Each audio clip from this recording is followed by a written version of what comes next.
Greetings and welcome back to the Old Ways Rising Farm YouTube channel. It is a few days after Christmas at the time that I'm filming this, which means that every time I go up to the mailbox, there are large stacks of seed catalogs coming. But seed catalogs are not the only place you can get seeds. And over the last few years, with more and more people gardening, some seed catalogs have been selling out if you don't buy stuff really early. But there are still ways that you can get good seed for your garden and grow good produce other than buying seed from the seed catalogs. And that is saving your own. Now, this is what I want to talk about today, but I don't want to just talk about saving your own seed. I want to talk about saving your own seed from stuff that came from the grocery store. This is legitimate. You will see a lot of sources talk about problems with everything at the grocery store is hybrid, or you can't save seed from the grocery store, it won't come true, things like this. And there is a kernel of truth to some of that, but to say you should never save seed from grocery store produce or farm stand produce is just fallacious. Okay, you can get very good seed from things that you purchased at the grocery store. The reason for that is multifold. One reason is that more and more there are heirloom varieties being offered at the grocery store. And if you see something that is an heirloom, it was probably grown in a field of those heirlooms, and you're fine, and it will probably come true to form. Second, some varieties have always been heirlooms, right? Like your butternut squash is an heirloom variety, whether it's called that or not. It is totally fine. Most squash varieties are actually heirlooms. There's not been that much hybridization done with these critters. Okay? That's why we're going to use this as an example. We'll do tomatoes later on in a separate video. We'll talk about some of their individual quirks. But a lot of what you buy at the store has always been heirloom, whether or not it has been labeled as such. And the third reason is, even if you do happen to get something which is not heirloom or open pollinated, something that is a hybrid, saying it's a hybrid does not mean that the seed won't grow. It just means you can't exactly predict what it will grow into. Okay? So if you get one of these common heirloom varieties that you see at all of the nurseries, like Bigger Boy, Better Boy, Beef Steak, Better Steak, Early Girl, etc. Right? All of these common hybrid tomatoes. We'll just use that as an example. You absolutely can save seed from them. But if you save seed from a Better Boy, it won't exactly be a Better Boy. You don't know exactly what it will be, but it will be a large, juicy tomato. Okay? You can't exactly predict the outcome, but you can predict that you will have a positive outcome of some sort. So it is still totally legitimate to save seed, even if you accidentally get a hybrid. Now, if you don't want to do that, if you do want to know exactly what you're going to get, then do stick to the things that are fairly predictable, open pollinated / heirloom varieties. Again, I'm focusing today on squash. Most squash are heirlooms. Okay? There are 4 species of squash common in commerce. Okay? The butternut, Amish gooseneck, or Pennsylvania Dutch gooseneck, the cheese squash, you'll sometimes see these called, that have sort of this cheesy, orangey, tan, taupe, whatever you want to call it, skin.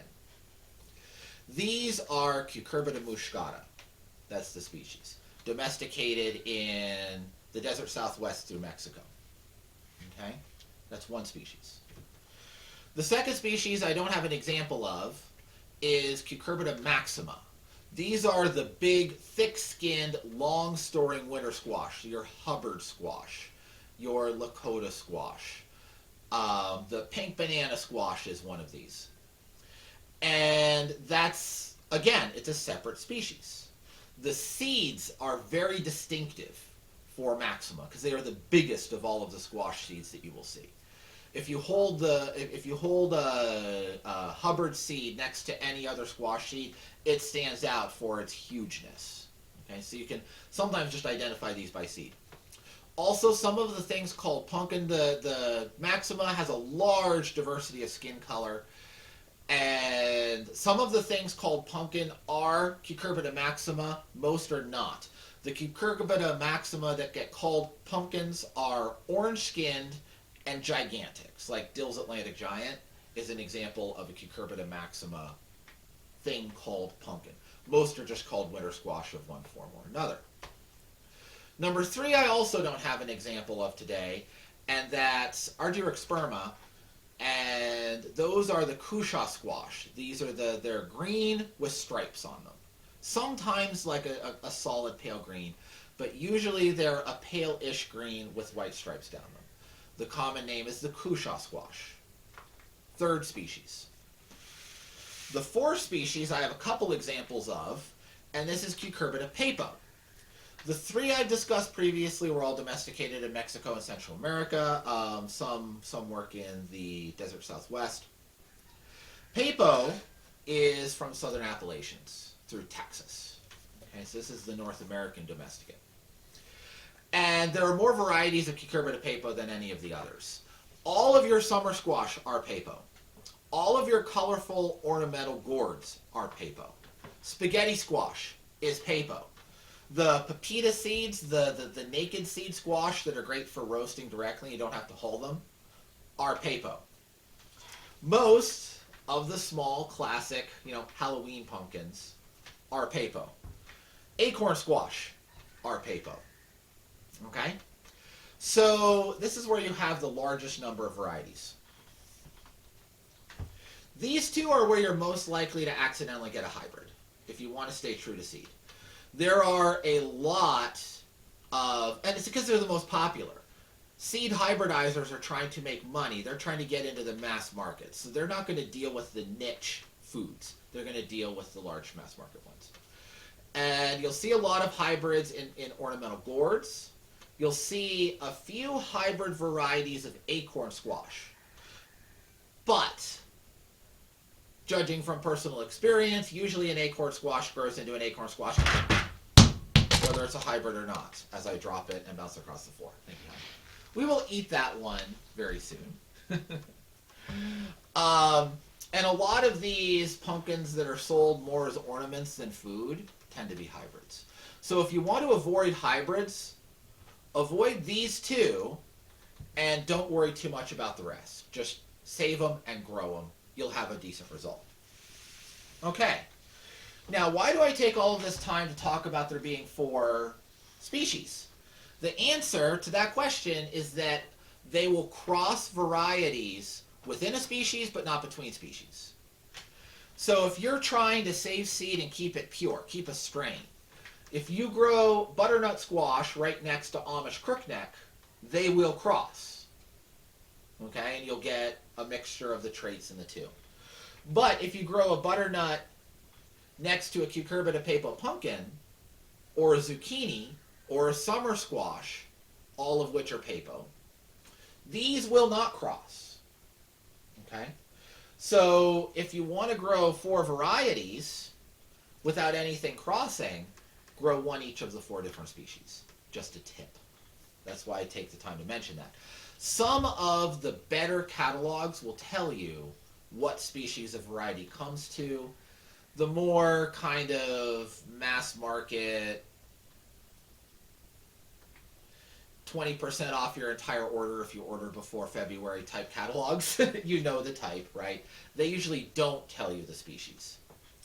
But the catalogs that are catering to seed savers and gardeners of heirloom varieties tend to tell you which species you're looking at, so you can go in and get that information right from the catalogs. Squash are one of the easiest of all vegetables to save seed from, because except for the summer squash, we're harvesting the ripe fruit. Okay? Now, that means the seed is already mature at the time of harvest. Most squash seeds float. You see I just dropped this little guy in here? And can you see in the pan? Okay. He floats. This is a little unfortunate. This makes seed saving a little bit more difficult. Okay. The happiest, friendliest, easiest way to seed save is to have a tub of water and let seeds sink. So if you're doing apple seeds, you're doing tomato seeds, or anything like that, most seeds sink. So the pulp will float, the seeds will sink, and you can use this to separate. This, however, does not work with squash. So you end up with a little bit more work. I still like to use water when I'm doing this. And I will just, with my fingers, pluck the seeds out, but without scooping all of the mush. Okay, we'll scoop the mush out before we cook this, but I don't want to get that much mush in with my seed. The whole goal is to separate the seed from the pulp. Also, one squash fruit has enough seed to plant a ton of garden. So you don't have to be next level on making sure that you get every last seed out of here. Some things you do, some things you don't. Okay? Just going to scrape these into the pan. We're done with that. That's now ready for cooking. And I'm just going to take my fingers, this is where the water does come in, and look for pockets of seed that are stuck together and stuck with the pulp, and just break them up with my fingers.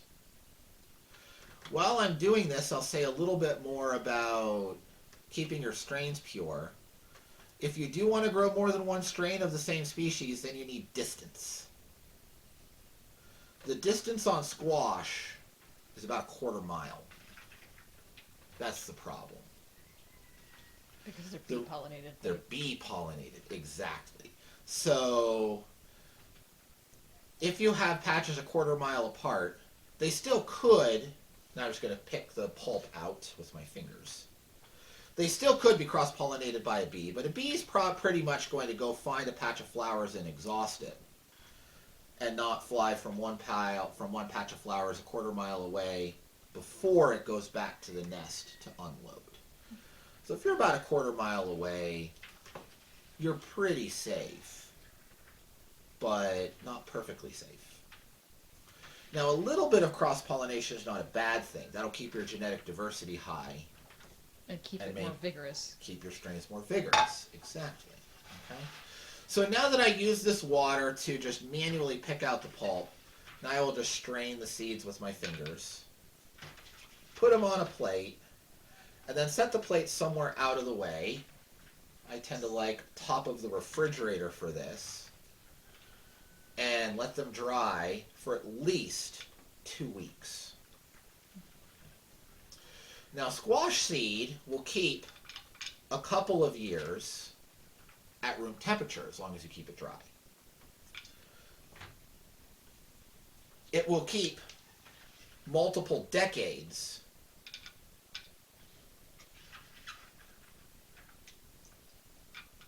including over a century. So when I say multiple decades, I mean a lot of decades. If it's dry and cold, this stuff lasts a long time. So you're getting a lot of seed, but if you're a casual gardener and you're only planting a few rows of this or a few hills of this, depending on your planting style, we have a lot of seed, but you'll be able to use it for a long time. Okay? And I will finish sorting these out, but this is the last step. Just spread them out on a plate, nice and happy. And we will let these dry out, and they can go in the garden next year. So you officially have my permission, not that you needed it, to go to the grocery store as part of your seed shopping. Okay? Go to farmers markets. Go to some of the larger, better stock grocery stores, and you'll find a lot of really interesting varieties. Get your Hubbard squash. Get your pink banana.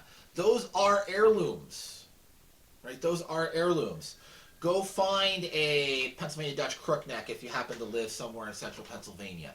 Is an heirloom. Save its seeds right from the farmer's market.